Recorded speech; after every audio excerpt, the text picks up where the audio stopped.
how did you get into this? Sure. So my parents are doctors, so I'd always grown really close to the medical field, but I'm still not sure if I want to be a doctor. But so I had always grown up around this hospital environment. And They made you hang out there? yeah, sometimes, like after school and stuff. So my freshman year of high school, I joined the debate team, and I do congressional debate.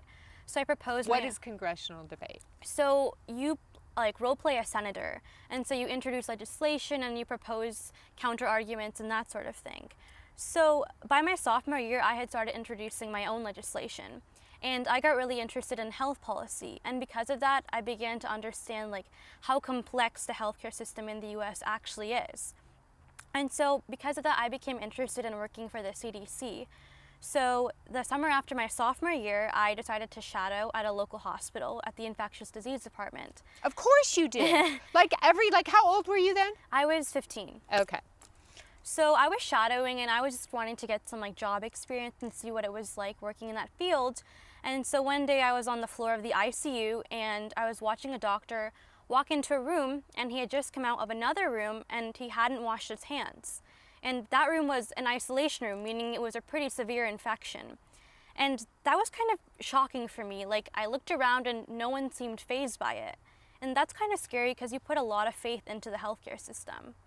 So I began watching some more. I went to different hallways, and I noticed that, you know, a few doctors in every hallway were doing it, and not just doctors, nurses, employees in general.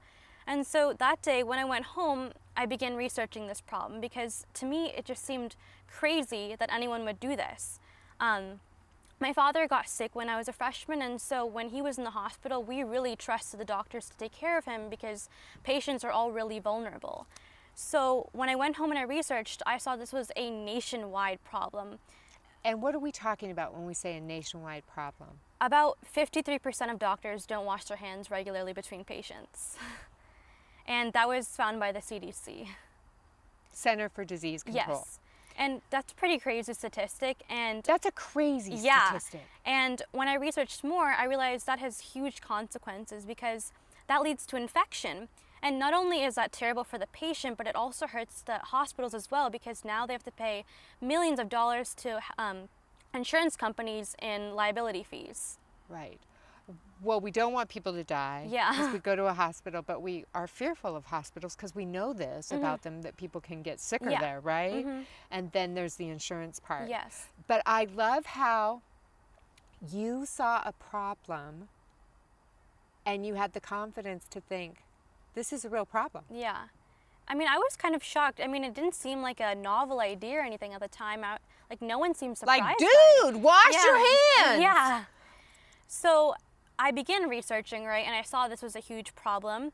And I asked my parents, and they said, you know, yeah, it's a problem, and we try to follow protocol, but it's kind of difficult because you're visiting like 30, 40 patients a day, and if you want to follow the protocol to a T, you have to sanitize and rub for like a minute in between every single patient. Even if you go and you don't touch them, you still have to sanitize. So after that research, I began realizing it was an issue of inconvenience. Like, sanitizer just took too long to dry.